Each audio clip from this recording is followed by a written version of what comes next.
Durante toda a minha vida, fui tratada como o erro da família. Meus pais sempre deixaram claro que a filha deles era Camila, a perfeita, a querida, a que merecia tudo. Eu era apenas o peso, a vergonha, o fardo que eles toleravam por obrigação. Mas tudo mudou quando meu avô morreu e deixou toda a herança apenas para mim. Desde então, minha mãe passou a me ligar todas as noites, sempre no mesmo horário, com a mesma pergunta: filha, você está sozinha? No começo, achei que fosse preocupação, até o dia em que percebi que aquelas ligações tinham outro propósito. E naquela noite em que eu decidi dizer a verdade, descobri o quanto o sangue pode ser frio, e o amor, mortal. Você acha que uma família seria capaz de ir até onde por dinheiro? Então escuta até o fim, porque a minha tentou. Olá, seja bem-vindo ao canal Histórias Surpreendentes, curta e se inscreva nesse canal, aproveite e ative as notificações. Comente aqui de qual cidade você está assistindo, vou adorar saber e deixar um coração no seu comentário. Meu nome é Laura, tenho 35 anos, e durante toda a minha vida aprendi que ser filha não significa ser amada. Na casa dos meus pais, eu sempre fui o erro, a sobra, o peso que ninguém queria carregar. Enquanto minha irmã Camila era filha perfeita, bonita, mimada e bajulada por todos, eu era a estranha que deveria se contentar com as sobras de atenção. Mesmo assim, por mais que doesse, eu nunca imaginei que um dia eles seriam capazes de tentar me destruir. Tudo começou 3 meses atrás, quando meu avô paterno, seu Raul, faleceu. Ele foi o único que sempre acreditou em mim, o único que me defendia das humilhações que vinham disfarçadas de piadas nas reuniões de família. Quando ele se foi, pensei que tinha perdido o último laço de afeto verdadeiro. Mas o que eu não sabia é que ele havia deixado para mim algo que mudaria tudo, uma herança milionária. No início, não entendi por que meus pais começaram a agir de maneira tão estranha. Minha mãe, que sempre me ignorava, passou a me ligar todas as noites, exatamente às 21h15, com a mesma pergunta: filha, você está sozinha? No começo achei estranho, mas respondi normalmente. Quando eu dizia que estava sozinha, ela desligava sem se despedir. Quando eu dizia que estava com alguém, ela insistia: com quem você está? Quem está aí? Vai dormir acompanhada? As primeiras vezes me deixaram desconfortável. Depois, começaram a me assustar. Eu morava sozinha na casa que o vô Raul me deixou, uma casa antiga, mas bem cuidada, num sítio nos arredores de Uberaba, em Minas Gerais. Era um lugar tranquilo, cercado por laranjeiras e silêncio. O tipo de paz que, aos poucos, começou a se transformar em algo sufocante. As ligações continuaram todas as noites, sempre no mesmo horário. E junto delas, coisas estranhas começaram a acontecer. Uma janela que eu tinha certeza de ter fechado amanhecia aberta. A tranca dos fundos parecia forçada. Certa noite, ouvi passos na varanda. Olhei pela cortina e vi a sombra de alguém caminhando entre as árvores. Liguei para a polícia, mas disseram que devia ser algum animal. Eu quis acreditar, mas sabia que não era. 2 semanas depois, fui chamada ao cartório da cidade. Lá, o advogado do meu avô me revelou o que explicava tudo: o testamento. Ele havia deixado todos os bens em meu nome, 3 propriedades rurais, uma conta com aplicações de mais de 8 milhões de reais e um detalhe que gelou meu sangue: se algo acontecesse comigo, tudo passaria automaticamente para o meu pai. Foi como se o mundo tivesse parado por alguns segundos. Minha mãe perguntava todas as noites se eu estava sozinha. E se aquelas ligações não fossem preocupação, mas confirmação? Naquela noite, a ligação veio como sempre, às 21h15. Filha, você está sozinha? Sim, mãe. Do outro lado da linha, ouvi um suspiro. Perfeito. Boa noite, meu amor. Perfeito. A palavra ficou ecoando na minha cabeça, como uma sentença. A partir dali, o medo virou certeza. Eu não estava paranoica. Eles estavam me vigiando. E o que quer que estivessem planejando, já estava em andamento. Mas o que eles não sabiam era que eu não era mais a filha fraca e silenciosa que eles criaram para desprezar. Dessa vez, eu iria lutar. E quando a verdade viesse à tona, quem teria medo seriam eles. Depois daquela ligação, eu não consegui dormir. Fiquei sentada no sofá da sala, com todas as luzes acesas, tentando entender o que estava acontecendo. As palavras da minha mãe, perfeito, ecoavam dentro da minha cabeça como um alerta que eu não podia ignorar. Havia algo por trás daquelas ligações, algo que não tinha nada a ver com preocupação materna. Na manhã seguinte, decidi fazer algo que sempre evitei, fui até a casa dos meus pais. Eles moravam no centro de Uberaba, numa casa grande e fria, onde cada canto guardava lembranças de humilhações que eu preferia esquecer. Quando cheguei, minha mãe, Dona Márcia, me recebeu com aquele sorriso falso que ela sempre usava quando havia algo em jogo. Ora, se não é a filha distante? Disse ela, com uma ironia que só eu percebia.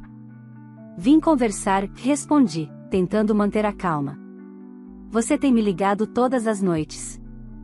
Por quê? Ela riu, cruzando os braços. Eu me preocupo, Laura. Você mora sozinha. Pode acontecer qualquer coisa. E por que sempre pergunta se estou sozinha? Perguntei, firme. Ela desviou o olhar por um instante, depois voltou a me encarar. É só curiosidade. Mãe quer saber da filha. Naquele momento, Camila, minha irmã, desceu as escadas. Ela usava roupas caras, o cabelo impecável, e me olhou como quem observa uma estranha invadindo o território.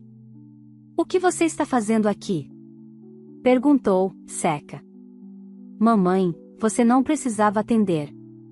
Calma, filha, disse minha mãe, forçando um tom doce. Sua irmã só veio visitar. Camila sorriu, mas o sorriso não chegou aos olhos. Engraçado. Desde que o vô morreu, você ficou mais presente. Que coincidência, não é? Não respondi. Eu não ia dar o prazer da provocação. Meu pai, seu Roberto, apareceu na sala logo depois. Ele sempre foi o mais calado, mas seus silêncios pesavam mais do que qualquer palavra. Você devia cuidar da casa que o velho te deixou, disse ele, sem olhar para mim.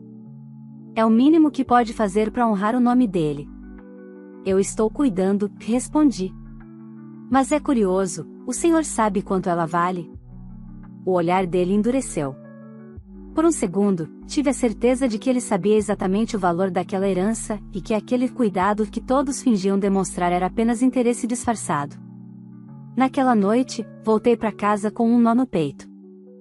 Quando o telefone tocou às 21h15, minhas mãos tremiam.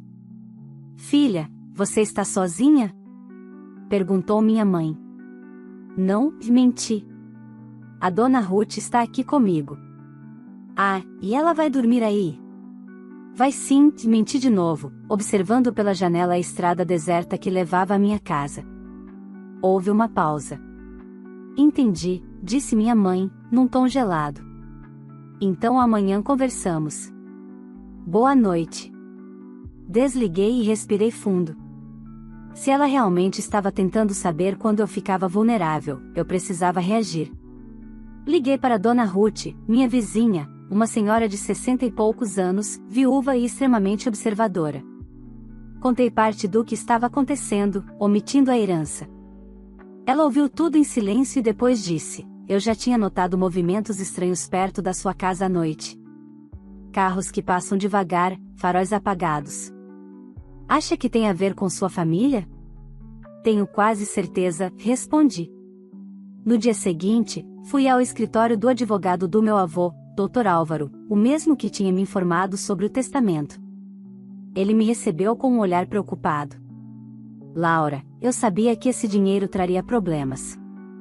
Seu avô deixou tudo para você porque confiava em sua integridade, mas também sabia que os outros tentariam tirar isso de você. Eu preciso saber de tudo, pedi. Inclusive se há alguma forma de eles pegarem esse dinheiro se algo me acontecer. Dr. Álvaro suspirou. Ah, sim. Se você morrer, o herdeiro seguinte é seu pai. Foi como levar um soco. Eu já tinha minhas suspeitas, mas ouvir aquilo confirmado me fez gelar. Voltei para casa decidida a tomar providências.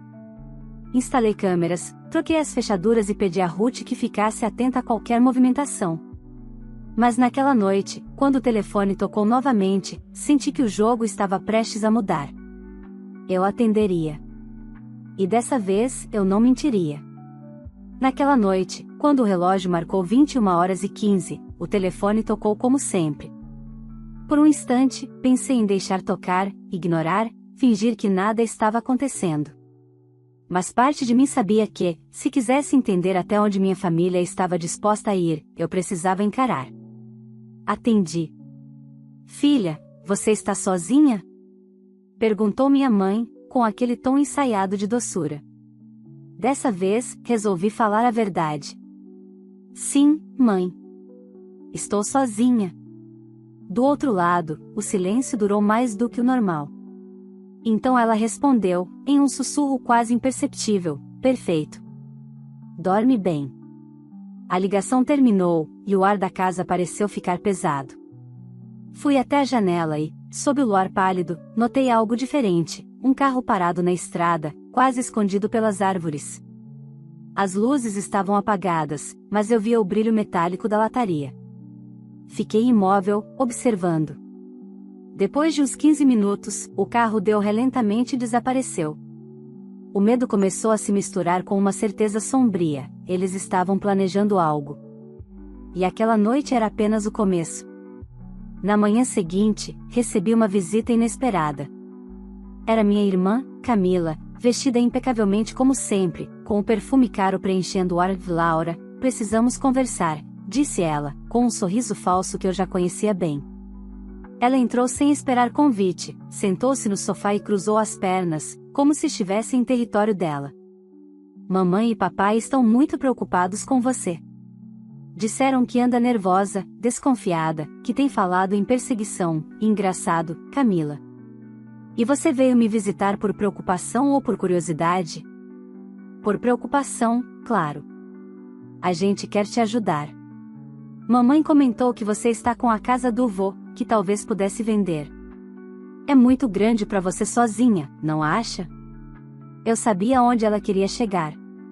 E o dinheiro da venda seria dividido, é isso? Perguntei, encarando-a. Ela deu uma risadinha. Não precisa ser assim, Laura. Somos família. Só estamos tentando te proteger.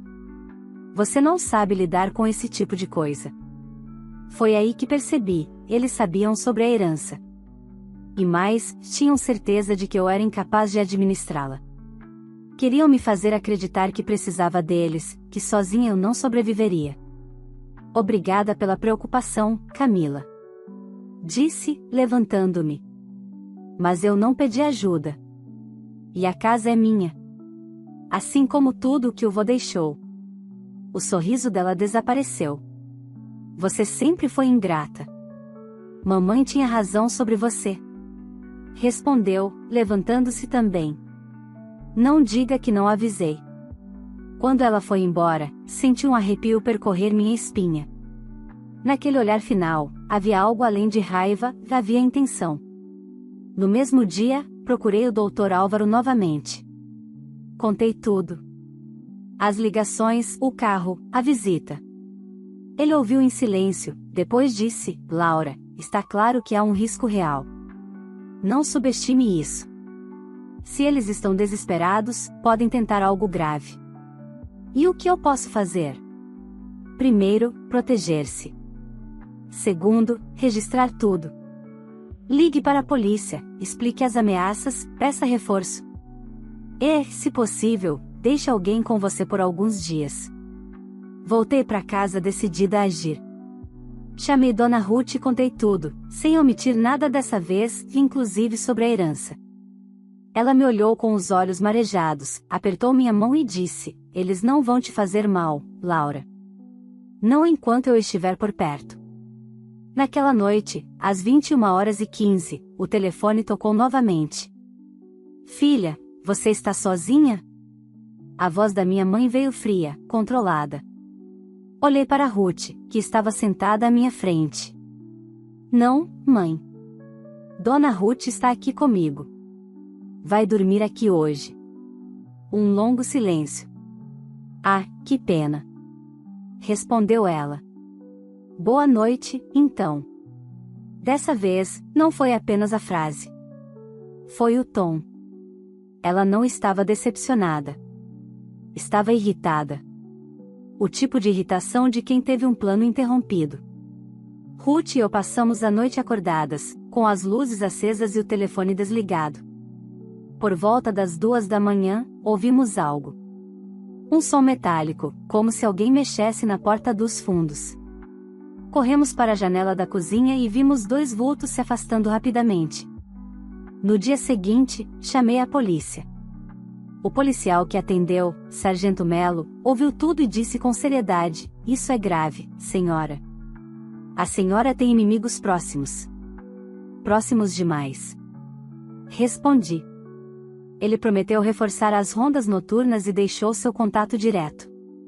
Mas no fundo, eu sabia, enquanto não tivesse provas, nada os impediria de tentar de novo.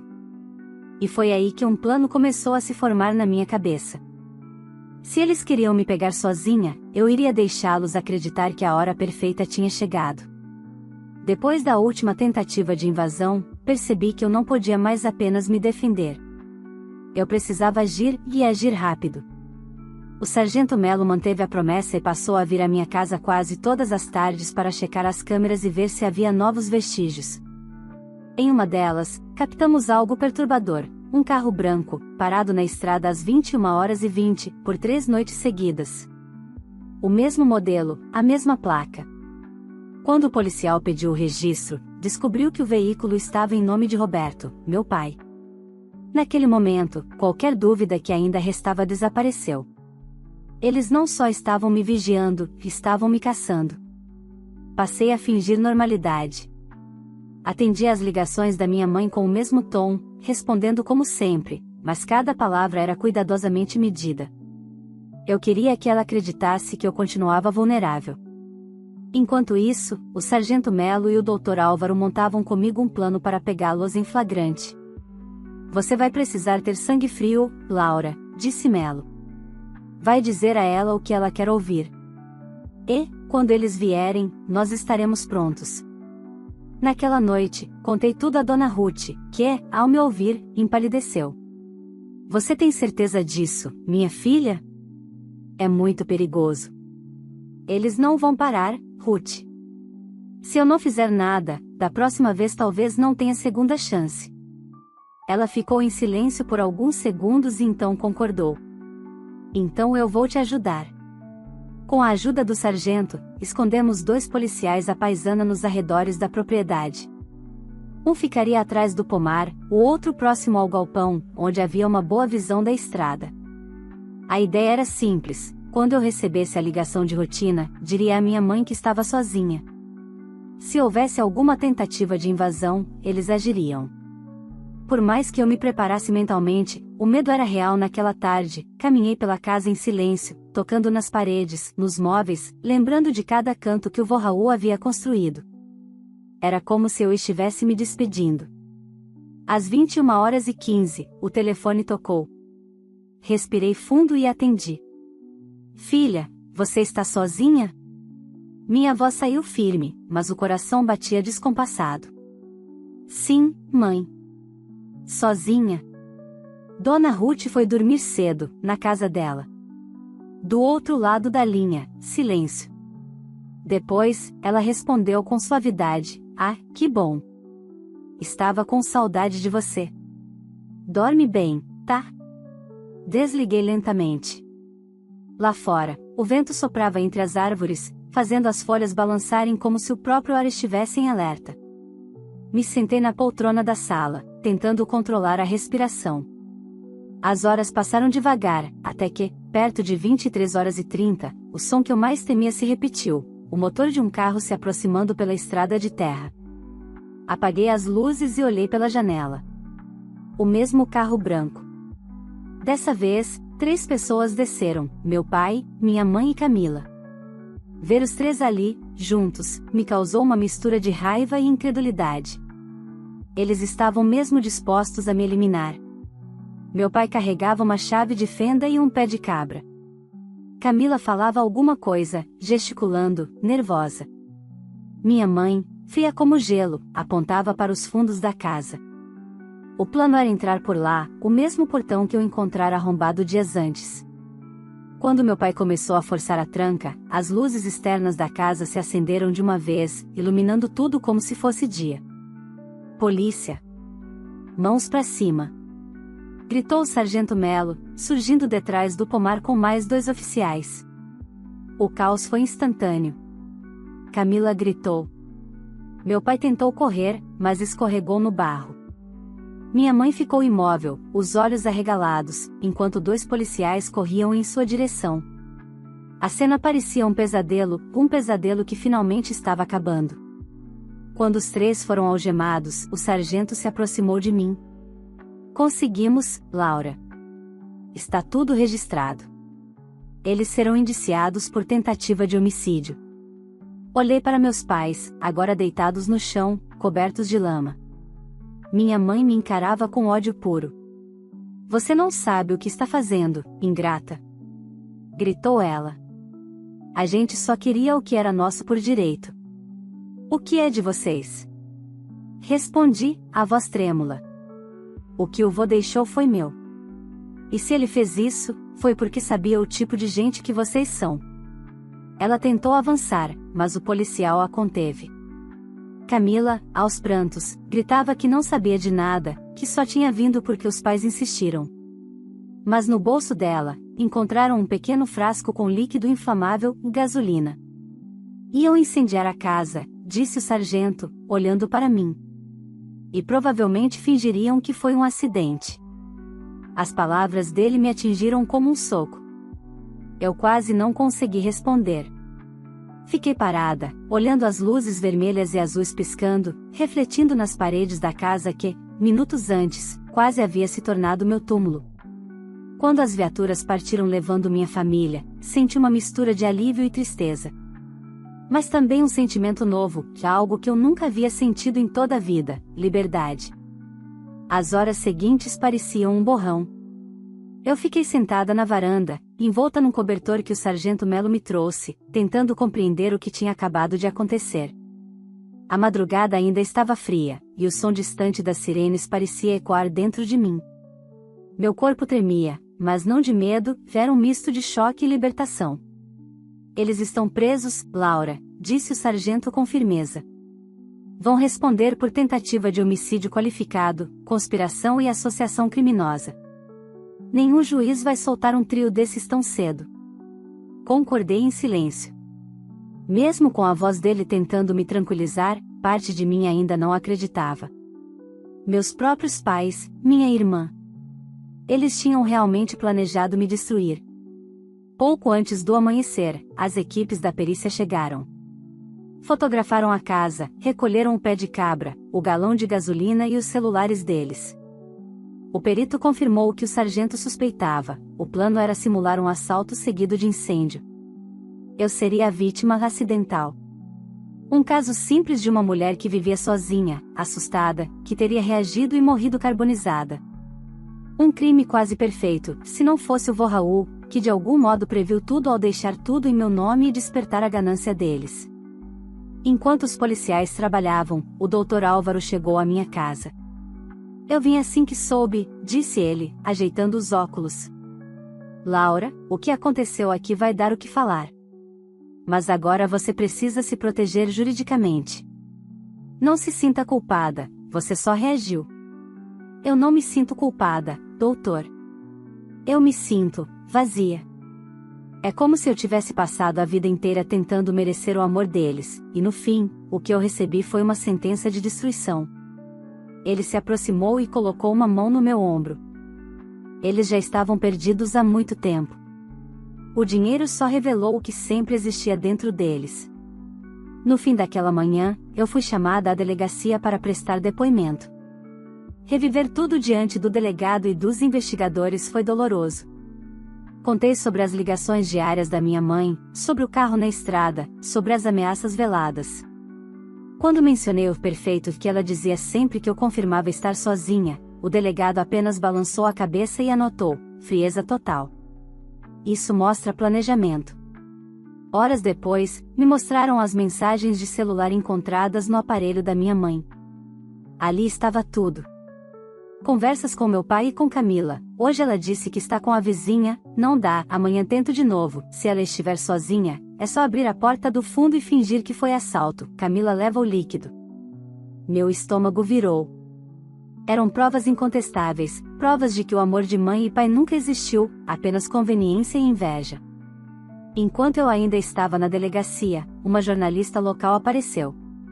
Ela havia ouvido falar do flagrante e queria detalhes. Eu não disse nada. Não queria manchetes, nem exposição. Só queria que a justiça seguisse o curso dela. Mas, na tarde seguinte, a notícia já estava em todos os portais da região. Casal e filha são presos por planejar destruir herdeira em Uberaba. Meu telefone não parava de tocar, vizinhos, conhecidos, até gente que eu nem lembrava. Todos chocados, horrorizados. Mas nada disso importava. A única coisa que eu queria era silêncio. Nos dias seguintes, minha casa virou uma mistura de santuário e prisão emocional. As lembranças vinham em ondas, minha mãe penteando o cabelo da Camila quando éramos crianças e me mandando sair do quarto, meu pai rindo dos meus boletins, Camila roubando minha vaga na faculdade particular porque ele era a mais promissora da família. Cada lembrança era um lembrete cruel de que o desprezo deles sempre esteve lá, crescendo devagar até se transformar em algo letal. A polícia manteve vigilância por precaução. O sargento Melo vinha todos os dias me visitar, garantindo que eu não ficasse sozinha. Dona Ruth era minha sombra constante, preparava café, dormia no sofá da sala, dizia que não sairia dali até eu me sentir segura. Você venceu, Laura, ela me dizia. Não no sentido de ganhar deles, mas de sobreviver a tudo o que te fizeram. Uma semana depois, recebi a visita do promotor encarregado do caso. Temos material suficiente para condenação, disse ele, folheando o relatório. Inclusive mensagens de voz da sua irmã combinando detalhes do ataque. Ela fala claramente sobre incendiar a casa. Vai ser difícil alegar inocência. Eu apenas concordei. Não havia satisfação nisso. Nenhum prazer. Apenas o peso de uma verdade irreversível. À noite, sentei na varanda e olhei para o céu. Pela primeira vez em anos, senti o ar leve. Não havia mais ligações, nem olhares falsos, nem risadas fingidas nos almoços de família. Era como se, finalmente, o silêncio que tanto temi tivesse se tornado minha salvação. Mas o que eu ainda não sabia é que aquele silêncio guardava mais um eco. Porque, dias depois, uma revelação nova viria à tona, uma que explicaria o quanto aquele plano vinha sendo preparado havia muito mais tempo do que eu imaginava. E, mais uma vez, eu teria que encarar a dor de descobrir que o ódio da minha família não começou com a herança. Ele nasceu comigo. Os dias seguintes ao flagrante foram uma mistura de alívio e exaustão. Eu dormia pouco, com o barulho do vento me lembrando das vozes deles, como se a casa ainda guardasse ecos da noite em que tentaram me destruir. Dona Ruth insistia que eu descansasse, mas o sono não vinha. Talvez porque, no fundo, eu ainda esperava outro golpe, outro telefonema. Mas, pela primeira vez em meses, o telefone permaneceu em silêncio. Nenhuma chamada às 21h15. Nenhum filha, você está sozinha? O terror se calava aos poucos, e o vazio tomava seu lugar. Uma semana depois, o Dr. Álvaro me chamou ao escritório. Quando cheguei, ele estava com uma pilha de papéis sobre a mesa. Laura, há algo que você precisa ver. Disse, com um olhar grave. Durante a investigação, encontramos documentos antigos do seu avô, guardados em um cofre que só foi aberto agora. Há mais sobre a herança do que imaginávamos. Peguei as folhas com as mãos trêmulas. Eram cópias de um testamento anterior, feito 10 anos antes. Nele, o vô Raul havia dividido os bens igualmente entre meu pai e eu. Mas em uma carta anexa, datada poucos meses antes da morte dele, ele explicava por que havia mudado tudo. Roberto e Márcia perderam o coração para o dinheiro. Vejo como tratam Laura, como a fazem se sentir um fardo. Ela é a única que ainda enxerga valor nas pessoas. Se algo me acontecer, quero que tudo vá para ela. Sei que isso trará ódio, mas prefiro o ódio deles à injustiça eterna. Quando terminei de ler, chorei em silêncio.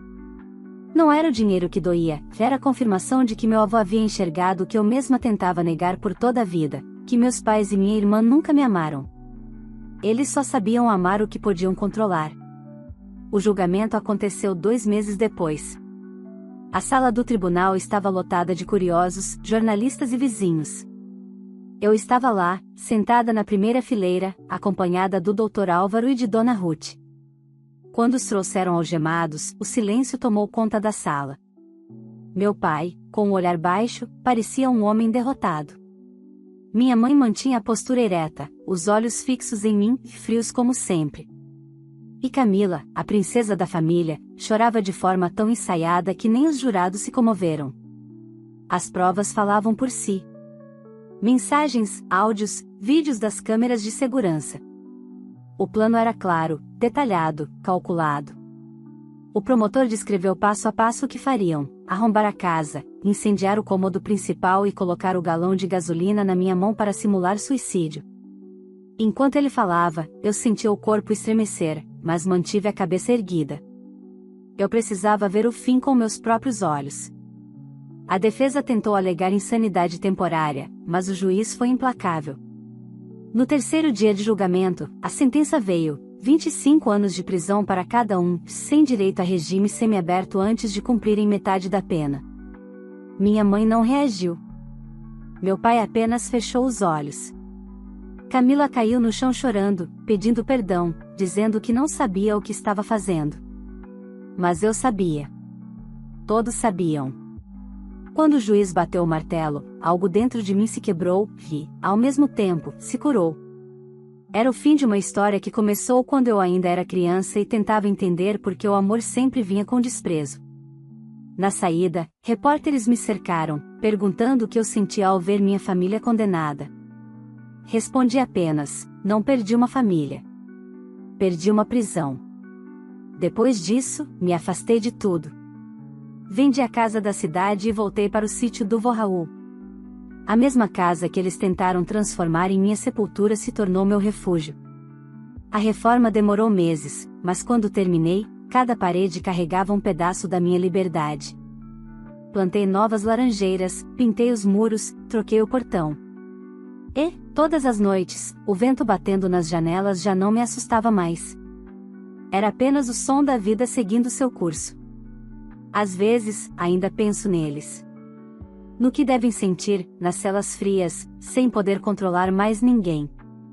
Mas logo me recordo de algo que aprendi na Marram: há laços de sangue que não valem o peso de uma lágrima.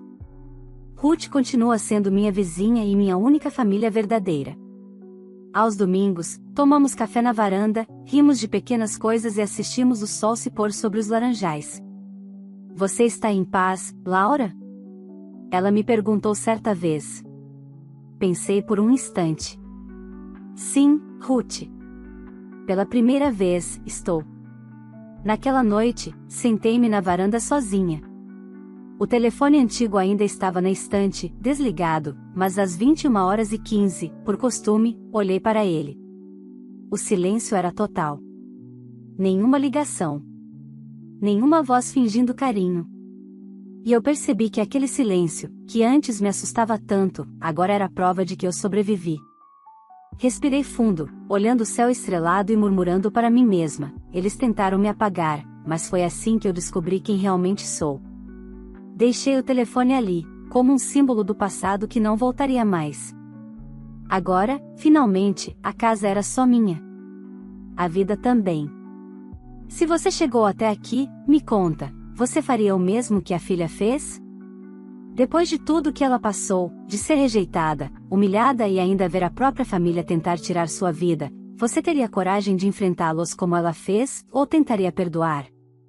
Quero muito saber a sua opinião. Se essa história te prendeu do começo ao fim, deixe o seu like, porque isso ajuda muito o canal a crescer e me motiva a trazer mais histórias fortes e emocionantes como essa. Aproveita e se inscreve no canal para não perder os próximos capítulos e novas histórias que vão te deixar sem fôlego. Ah, e me conta aqui nos comentários de qual cidade você está assistindo. Eu adoro saber até onde essas histórias chegam e vou passar nos comentários deixando um coração em cada cidade que aparecer por aqui. Agora compartilhe esse vídeo com seus amigos e familiares, e veja quem teria coragem de fazer o mesmo que a filha fez. Até o próximo vídeo.